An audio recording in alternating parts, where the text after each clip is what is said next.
তোর বাবা সময় আবার নাইমকে নিয়ে গেল দোকানে। নাইমকে দোকানে নিয়ে গেছে বাবা ইচ্ছে করে? নাইমই তো বলো দোকানে যাবে, তাই তো বাবা নাইমের মর্জি রক্ষার্থে দোকানে নিয়ে গেছে। তোমার সমস্যা কই মা? আচ্ছা তুই চুপ কর, আমি তো বলি তোর কানে কথা যায় না। দেখ তো মাথায় কত উকুল, এই উকুল কি করে সরাবো?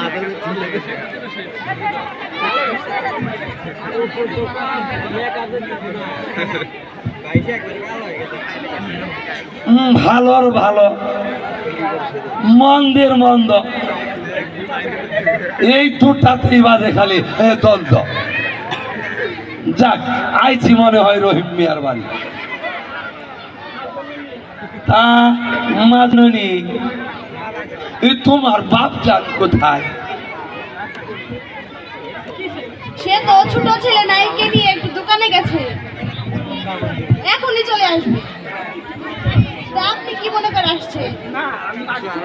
না, আমি আসছিলাম ওই রহিম মিয়ার সাথে একটু কথা বলার জন্য।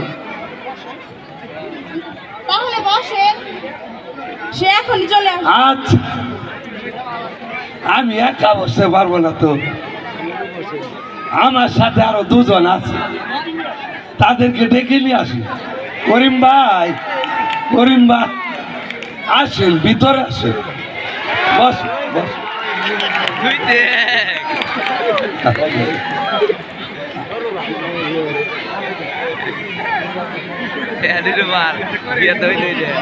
শুরু হইল না দেখছি।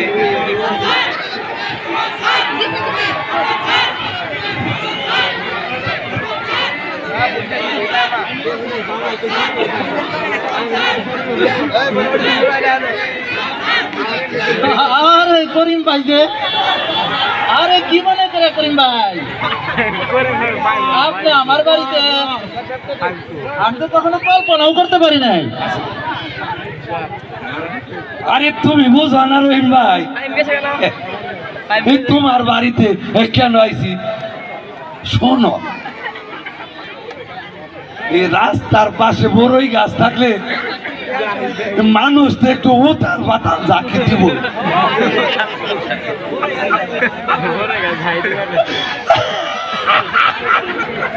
তোমার বাড়িতে বড়ই গাছ আছে না, তাই একটু ঝাঁকি দিতে আইছে। আপনি কি বলতেছেন? আমি তো কিছুই বুঝতে পারছি না। তা বুঝবা কেন? বুঝবে কি করে? তুমি তো এখন পর্যন্ত সেটা ভাবোই না। করিম ভাই আসছে তোমার মেয়েকে তার ছেলেকে দিয়ে বিয়ে করিয়ে তার বাড়িতে বউ করে নিয়ে যেতে। বলে কি? করিম সাহেবের বাড়িতে আমার মেয়ের বিয়ে? আমি তো ভাবতেই পারি না, কি করে সম্ভব? এটা তো আমি কখনো কল্পনাও করি নাই। আরে রহিম ভাই, কল্পনা নয়, আরে বাস্তবেই সম্ভব। আপনি যদি রাজি থাকেন তাহলে একবারে বাস্তবেই সম্ভব। এটা বলেন কি? এটা না তো আর কি হলো? তুই আবার তুই কি বল? আলহামদুলিল্লাহ, এক কথায় রাজি হয়ে যাও। রাজি? আরে কি রাজি রাজি করতাছ? একবারে আলহামদুলিল্লাহ। আমি সাবক হয়েছি। ঠিক আছে, যেহেতু ঘটক সাহেব রহিম ভাই সব কথা ভাইঙ্গাই বলছে, তারপর আমি একটু বলি। এই বিয়েতে যেহেতু আলহামদুলিল্লাহ হয়ে গেছে, তারপরে আমার আবার একটু কথা আছে। খুলে বলেন, খুলে বলেন। তা কি কথা করিম ভাই? এই ছেলের ব্যবসার জন্য এই 5 লক্ষ টাকা দিলে হয়। আর এই ব্যবসার কাজে দৌড়াদৌড়ির জন্য একটা মোটর সাইকেল, আর ওই বৌমার সাথে ফোনে কথা বলার জন্য একটা আইফোন দিলে হবে।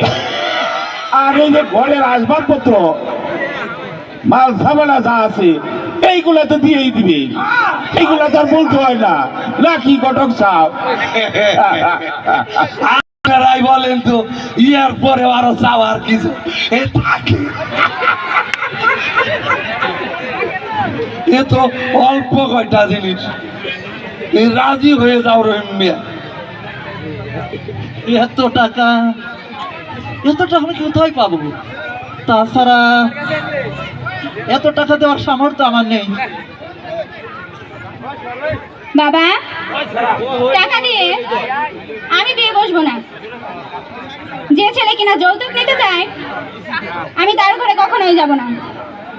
এ কেমন অসভ্যতা! এই মঞ্জু ভাই, ওই পোলাটার বহায় দেন তো। যা বলার আমরা করতেছি। তুই যা। এ বাবা তুই নিচে আয়।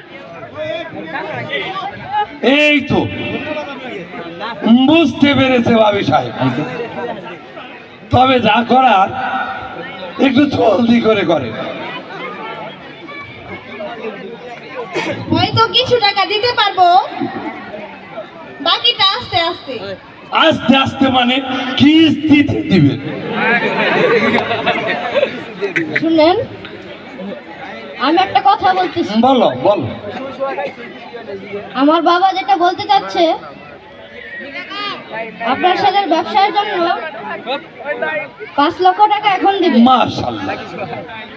বাকি যে টাকাটা থাকবে সেটা আপনি পরে নেবেন। এতে আর কি আছে বাবা, তুমি যে তো বলেছ আস্তে আস্তে দিবে, আমার কোনো সমস্যা নাই, আমি রাজি আছি। বাবা, এই টাকাগুলো আমি কই থেকে দিব? তুমি কোনো চিন্তা করো না বাবা, সেটা ব্যবস্থা হয়ে যাবে। তাহলে আর দেরি কি? আস্তে আস্তে যখন দিব, করিম ভাই আপনি রাজি হয়ে যান। তুমি যখন বলছ, আরে গোলক সাহেব, বলেন। তুমি যখন বলছো তাইলে আর এর মধ্যে আর কি থাকে? না, মাশাআল্লাহ বলেন। ঠিক আছে, তাহলে আমি একটু ছেলেকে একটু জিজ্ঞাসা করি। এত কিছু চাওয়ার পরে আবার এই ছেলের বাবা সিয়াম, তোমার কি এর মধ্যে আরো কোনো কিছু চাওয়ার আছে? হ্যাঁ, থাকলে বলো বাবাজি। না বাবা, আমার কোনো আর চাওয়া নেই। ঠিক আছে ঘটক সাহেব, বলেন। আমার ছেলের কিছুই চাওয়ার নেই। আলহামদুলিল্লাহ। আমরা তো আসলে ঘটনা হচ্ছে ওই মানুষের জুলুম অত্যাচার করে কোনো টাকা পয়সা নিবার চাই না, নিজেকে বিবেকে একটু বাজে। এটা আবার আমার ঘরে ঘরে থাকলেই হয়। আরে এটা আমার ছেলেও তো বুঝে, ছেলেও বুঝলো যে অল্প কিছু চাইছে, বাবা যখন চাইছে এর ছেলে চাওয়ার কি দরকার আছে? না, অল্প কটা টাকাই তো। ঠিক আছে, কি আর করা, আমিও রাজি। আলহামদুলিল্লাহ। তাহলে আবার বিয়ে, তাই না? কি মজা, কি মজা। আচ্ছা, আপনি কি আমার তাহলে দুলাভাই? আচ্ছা দুলাভাই, আপনি কি আগে কখনো বিয়ে করেছেন? আমি আগে বিয়ে করবো কেন? আমি আগে বিয়ে করলে কি তোমার আবুরে বিয়ে করতাম? ও আচ্ছা, ঠিক আছে, আমি তো ছোট মানুষ, এর কারণে বুঝি নাই। আচ্ছা